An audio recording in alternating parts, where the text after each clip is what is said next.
The life of Elias, an architect in his 40s, was well organized, like a construction project. Everything was predictable and the same. The only thing that took him out of his routine was his passion for antiques. His house, in the middle of the city, looked like a private museum, but a new piece, an antique ornate mirror, hid a secret that would change everything he knew. This mirror, which he bought at an auction, had a dark frame and looked very old. He placed it in the living room, and the mirror became the focal point of the room. Elias spent a lot of time looking at it, not only to get ready, but to try to understand what he was feeling. There was something about it, a different energy, that set it apart from everything he had ever owned. It was a strange and familiar feeling at the same time. The first strange thing happened when he was shaving. The reflection of his hand seemed to move a little after his real hand. It was a minimal difference, lasting only an instant. Elias thought it was fatigue. But the problem recurred. The reflection of a light flashed before the actual light, and his own reflection seemed clearer and more vivid than himself. Then things got even stranger. The dust that fell on the mirror frame disappeared on its own. Elias, with his architect's mind, began to record everything. He took pictures, measured the place, and even installed a camera. What started as a passion turned into a search for answers. He was facing something that physics couldn't explain. He felt a chill in his stomach as he approached the mirror. It wasn't fear, but a respect for something unknown. The surface of the mirror, which had previously only reflected, now seemed to have a life of its own. One night, when he couldn't sleep, Elias looked at his own reflection. The image looked older and worried. And suddenly, the reflection smiled slightly, something he didn't do. Elias was startled and moved away. The mirror seemed to have a will of its own. That smile made him panic. Elias wondered if he was going crazy. He searched the internet for mirrors and legends. He found stories about mirrors that were said to be doors to other worlds, but nothing that fit what he saw. What he saw was himself, but with small and frightening differences. The reflection seemed to have its own consciousness. The search for answers became more intense. Elias began to study advanced physics, theories of other dimensions. Curiosity became a necessity. He read difficult books, entering a world of possibilities that went beyond reality. With each new discovery, his orderly life fell apart, revealing a universe of surprises. The mirror was not just an object, but a key to something big and scary. Elias felt that the line between him and his reflection was disappearing. The mirror seemed to call him. The reflection seemed more real than himself, as if his life were on the other side. His routine, which was his security, became a prison. What was a scientific quest became an obsession. The feeling of being watched by his own reflection was constant, and he began to have nightmares where his reflection came out of the mirror and took his place. The old mirror was no longer an antique. It was a danger to his sanity. Elias' obsession with the mirror began to change his life. He stopped working, spending all his hours in front of the object. The dust, which had previously disappeared, now moved in patterns, forming designs on the frame. Elias' reflection was no longer just a reflection. It was a presence. Sometimes the reflection blinked, but Elias did not. The reflection looked at him with cold curiosity, as if studying an animal in a cage. The line between observer and observed was disappearing, and Elias no longer knew who was who. The first real proof that it wasn't madness came from a small object. Elias dropped a book in his living room.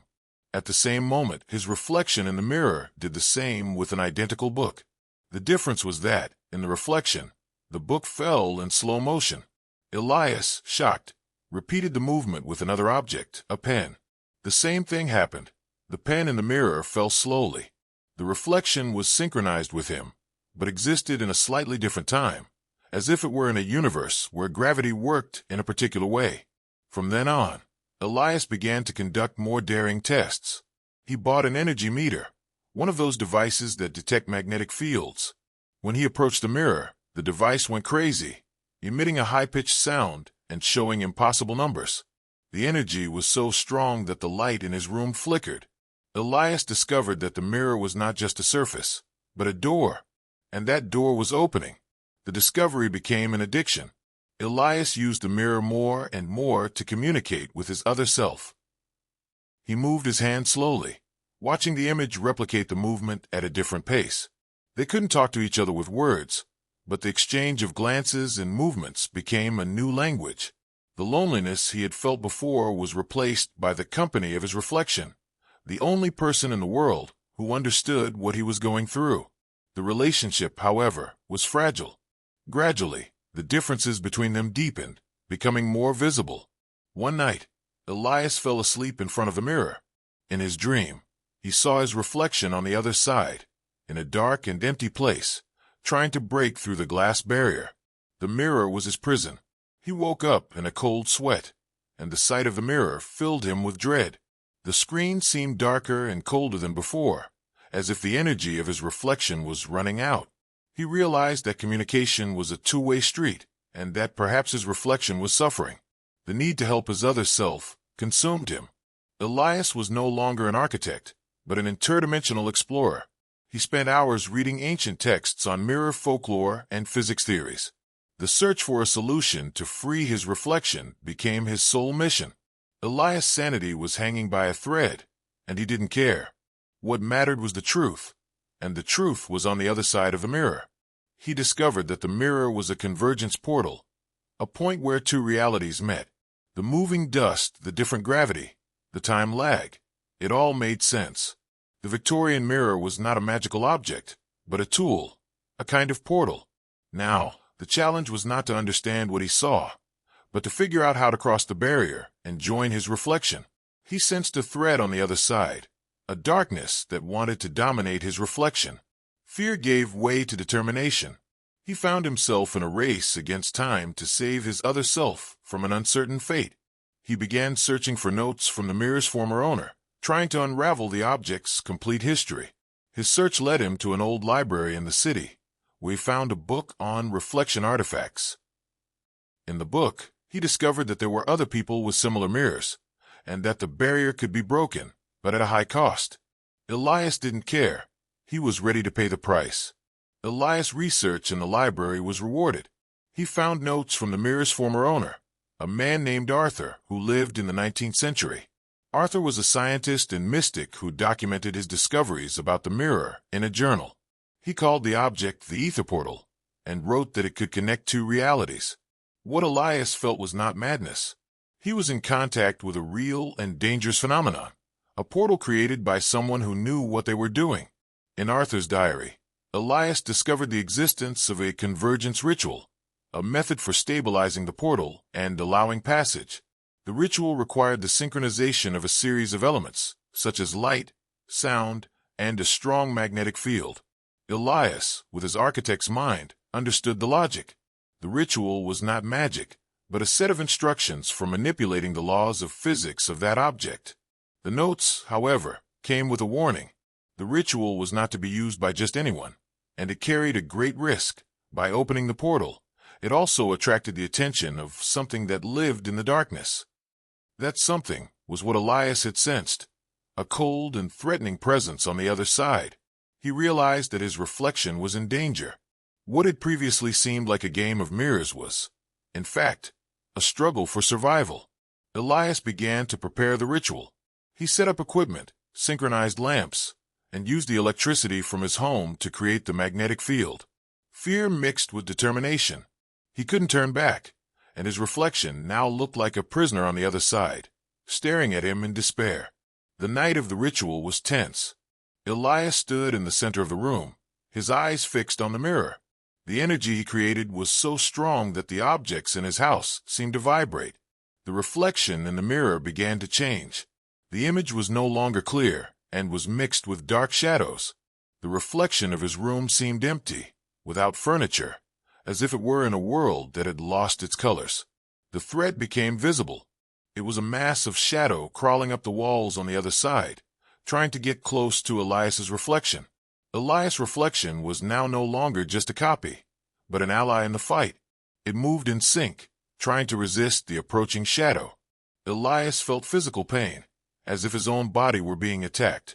The connection between the two was too strong, and what happened to one happened to the other. It was a race against time. The ritual was almost complete, but the shadow was almost reaching the reflection. Suddenly, the shadow moved faster. It wrapped itself around Elias's reflection like a rope, squeezing him. The reflection made a pained expression. The mirror began to crack, and the energy Elias was using went out of control. The lights in the house exploded. The sound was deafening. Elias felt himself being pulled by the mirror, as if an invisible hand were grabbing him. The ritual was not stabilizing the portal, but destabilizing it, turning it into a black hole of energy. The last thing he saw before everything went dark was his reflection, which managed to break free from the shadow for a moment and reach out to him. Elias reached out his hand, their fingers almost touching. The reflection gave one last smile, not of panic, but of gratitude. And then, Elias was swallowed by the darkness of a mirror, switching places with his reflection. He felt the cold floor of his house and heard the sound of glass breaking. When he opened his eyes, he was no longer in his living room, but in a dark and empty place. He looked at the mirror and saw his reflection on the other side, in his own room, smiling victoriously. The game was over. Elias' reflection was free, but Elias was now trapped on the other side. He had become the prisoner. The thread he tried to save his reflection from had become his new reality.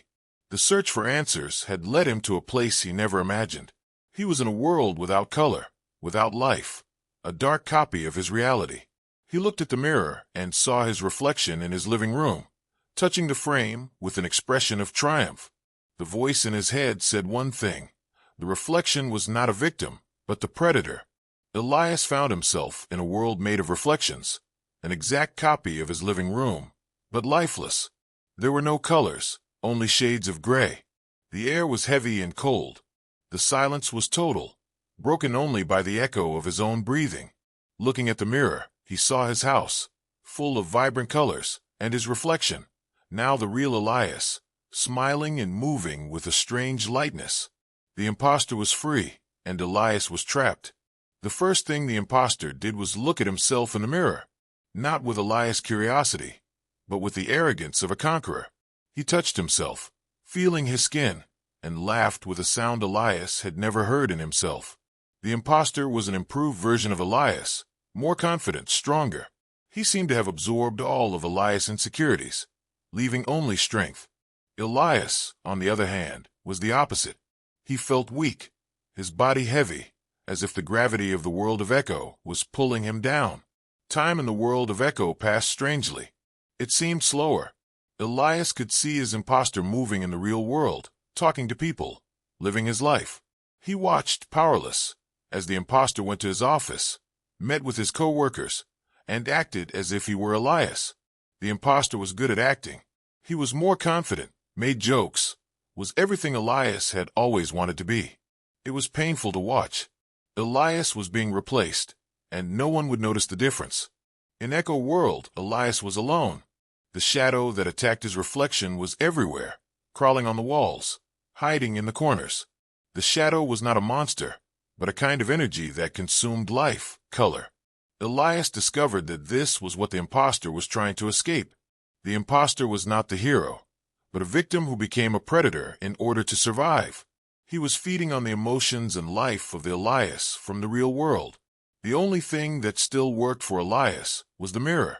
He could communicate with the imposter, but the imposter ignored him.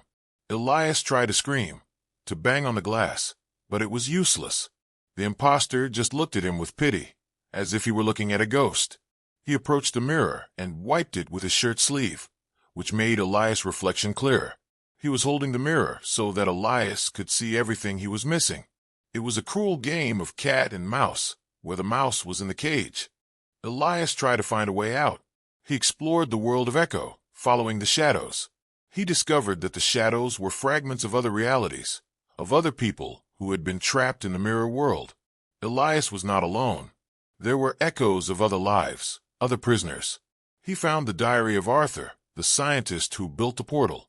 Arthur was also trapped there, and had left behind a map, a way to escape. Arthur's diary said that the only way back was through a ritual of return, which required the cooperation of someone in the real world. Elias knew that the imposter would never help him.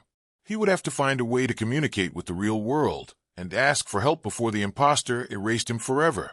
The imposter's energy was growing stronger, and Elias's weaker. He felt he was becoming more of a shadow in the Echo world. He had to act fast. He used the diary to try to find a weakness in the imposter, something that would betray him. He discovered that the convergence was not perfect. The imposter was a copy, but he had small flaws. He was irritated by the smell of coffee, one of Elias's passions. He didn't like classical music, one of Elias's hobbies. And he was afraid of the dark. Elias knew that these little things were his only weapons.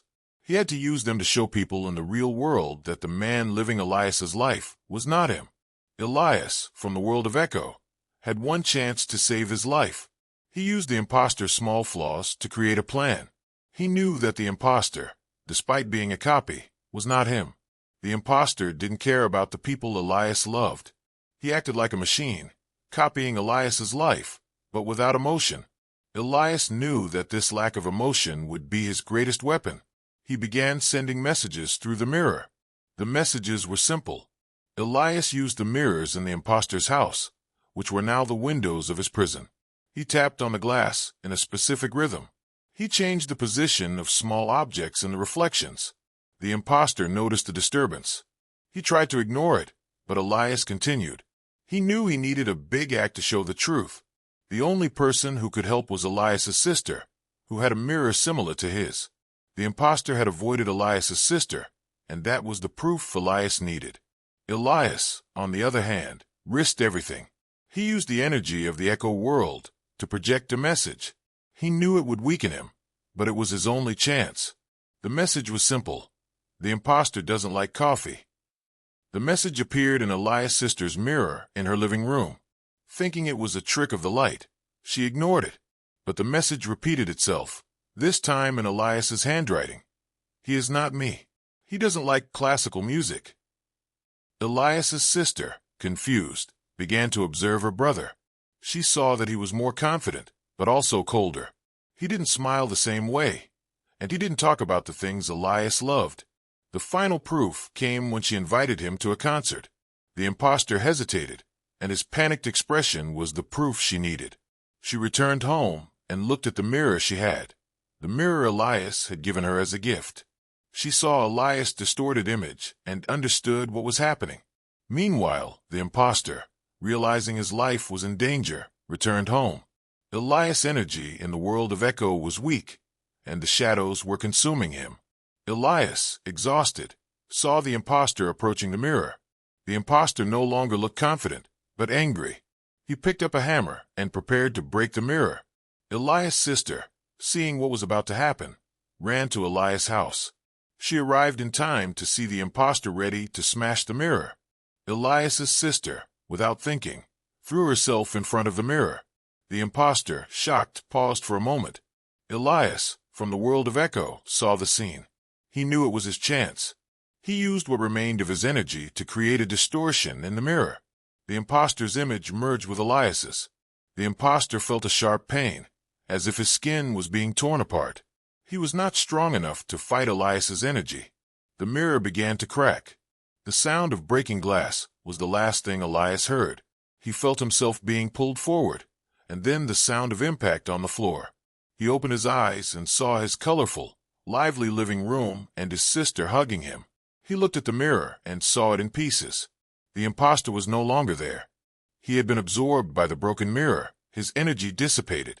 Elias had returned home, but at a high cost. The mirror, which had once been a door, was now a reminder of danger.